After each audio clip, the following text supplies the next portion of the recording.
मजा मचा। ऐसा मैं समझो कि बहुत ज़्यादा आता है, इतना ही आता है, इतना ही सीखा हूँ। और आपको भी बहुत ज़्यादा दिमाग लड़ाने की ज़रूरत नहीं है। 26 तारीख के दिन जाना है, ईवीएम मशीन देखना है, जहाँ जहाँ पर भी पतंग नज़र आ रही है वहाँ पर आपको मोहर लगाना है। बस इतना अपने दिमाग में रख लीजिएगा। इंशाअल्लाह हमने साबिर भाई को वादा किया है कि इंशाअल्लाह अगर यहाँ की आवाम अच्छे नतीजे लेकर आती है तो 28 तारीख के दिन आपके पास काउंटिंग है। 29 तारीख के दिन हम पूरे के पूरे असद साहब समेत इंशाअल्लाह हम अहमदाबाद आएंगे जश्न मनाने के लिए आप लोगों के साथ। बशर्ते साबिर भाई ने जितने वादा किए हैं उस वादे के ऊपर आप लोग पूरी मेहनत करेंगे और मजलिस इत्तेहादुल मुस्लिमीन को कामयाब करेंगे। नौजवानों, बुजुर्गों, मेरी माँ और बहनों, हम एक ऐसे दौर से गुजर रहे हैं जहाँ पर आज हर सियासी पार्टी हमें निशाना बनाए हुए है। हर सियासी पार्टी की कोशिश यही है कि मजलिस इत्तेहादुल मुस्लिमीन ने कामयाब नहीं होना चाहिए, क्योंकि पिछले 70-75 सालों तक इस कौम को एक रबर स्टैम्प की तरह इस्तेमाल किया जा रहा था कि हर 5 साल के बाद इलेक्शन आते हैं, वो फिर आते हैं, स्टेज सजाते हैं, बड़े बड़े बातें करते हैं, क़स्में वादे करते हैं, निकल जाते हैं। बदले में इन 70-75 सालों के अंदर हमें क्या मिला है? हमारी सियासी पहचान, हमारा सियासी वजूद पूरी तरीके से ख़त्म हो गया है। आज कितने सारे ऐसे राज्य हैं, कितने सारे ऐसे स्टेट्स हैं जहां पर लोकसभा के अंदर आपका एक भी नुमाइंदा वहां पर बहैसियत मुसलमान आपकी आवाज़ उठाने के लिए वहां पर नहीं है।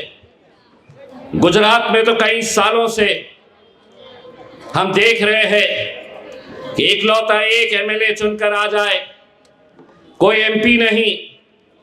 महाराष्ट्र के अंदर 2019 से 2024 तक अल्लाह रब्बुल इज़्ज़त ने मुझे ये शर्फ हासिल हुआ था कि मैं पार्लियामेंट के अंदर मेरे क़ायद बैरिस्टर असदुद्दीन अवैसी साहब की बाजू वाली कुर्सी के ऊपर जाकर बैठा, आप लोगों की दुआओं की बदौलत। बहुत तकलीफ होती थी उन्हें, एक के दो क्यों हो गए।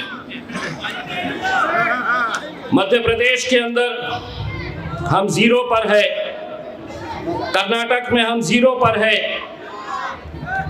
राजस्थान से हमारी नुमाइंदगी नहीं है। कितने ऐसे राज्य मैं गिना दूं? आखिर ये हो क्यों रहा है? क्या वजह है कि हमारी आबादी बढ़ रही है जिस तरह से दूसरे कौमों की आबादी बढ़ रही है, लेकिन आपकी नुमाइंदगी, हमारी नुमाइंदगी क्यों कम हो रही है? इसलिए कम हो रही है कि हमारे कौम में बड़े अफसोस के साथ कहना पड़ता है कि आबादी जितनी बढ़ रही है, मीर सादिक और मीर जाफरों की भी आबादी बहुत तेजी से बढ़ रही है, जिनका मकसद यही है कि हम अहले गैरों का साथ देंगे लेकिन अपनी जमात को मजबूत नहीं करेंगे। और वो सिर्फ इसलिए कि उन्हें कोई ठेका मिल जाता है, कोई एक कुर्सी मिल जाती है, बस उसी की वजह से बैरिस्टर असदुद्दीन अवैसी साहब दिन और रात, साल के 365 दिन, आप अंदाजा नहीं लगा सकते कि कल मैं वडोदरा जाकर आया तो रात में ऐसा महसूस हो रहा था कि मैं थक गया हूं, लेकिन जब यह एहसास होता है कि तुम थक गए हो तो हमारी नजर उस शख्स के ऊपर पड़ती है जो 365 दिन दिन और रात मेहनत कर रहे हैं।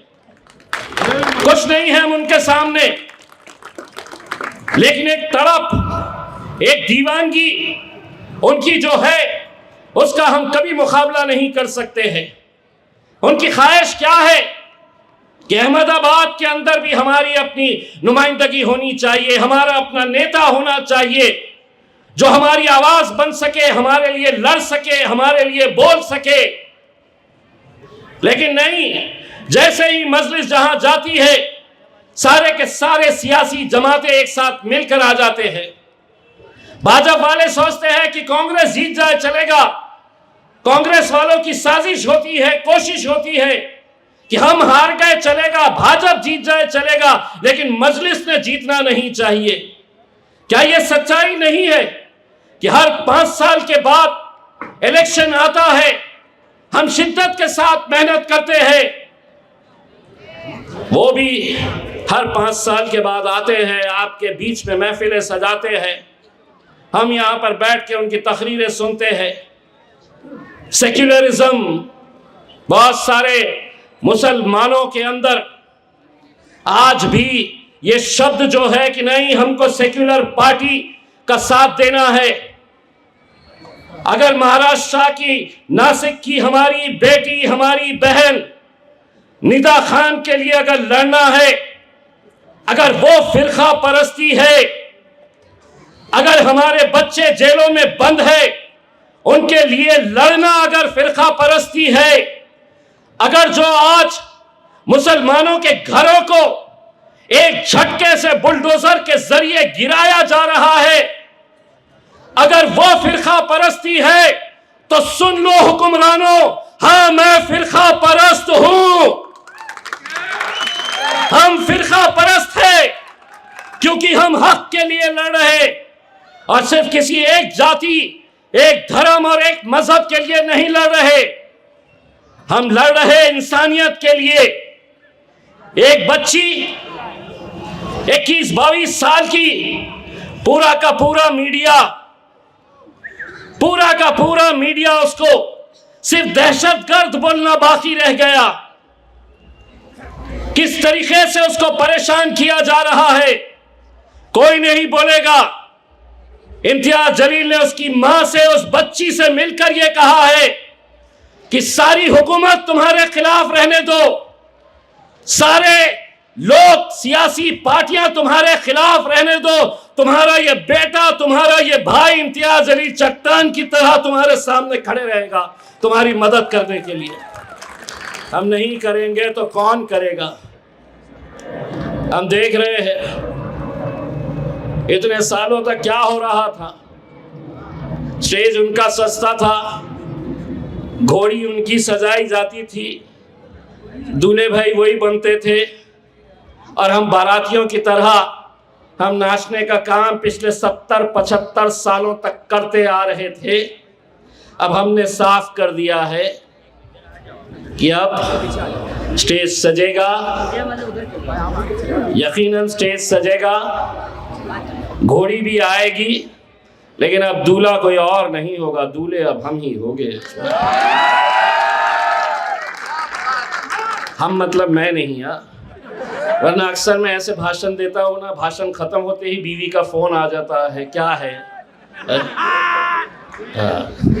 साबिर भाई आप भी खुश मत होइए। तो मैं आप लोगों से सिर्फ इतनी इल्तिजा करने के लिए आया हूँ कि आज वक्त और हालात कैसे है आप अच्छी तरह से जानते हैं, और आने वाला वक्त कितना मुश्किलों का होने वाला है शायद आप ये नहीं जानते हैं। आपकी अपनी क़यादत इस मुल्क के अंदर होना कितना ज़रूरी है, ये बात जिस दिन आपके दिमागों में बैठ जाएगी उस दिन आप ये नहीं देखेंगे कि मेरे इलाके के अंदर मेरा उम्मीदवार कौन है। आप जाएंगे और जाकर ईवीएम मशीन के अंदर पतंग ढूंढेंगे, उम्मीदवार कौन है मुझे पता नहीं है, लेकिन उस पतंग की निशानी के अंदर मेरे ग़ायब बैरिस्टर असदुद्दीन अवैसी साहब का चेहरा देखेंगे और उसके ऊपर मोहर लगाएंगे। जिस दिन वो दिन आ जाएगा, हम भारतीय जनता पार्टी से एक चीज़ यकीनन सीखना है।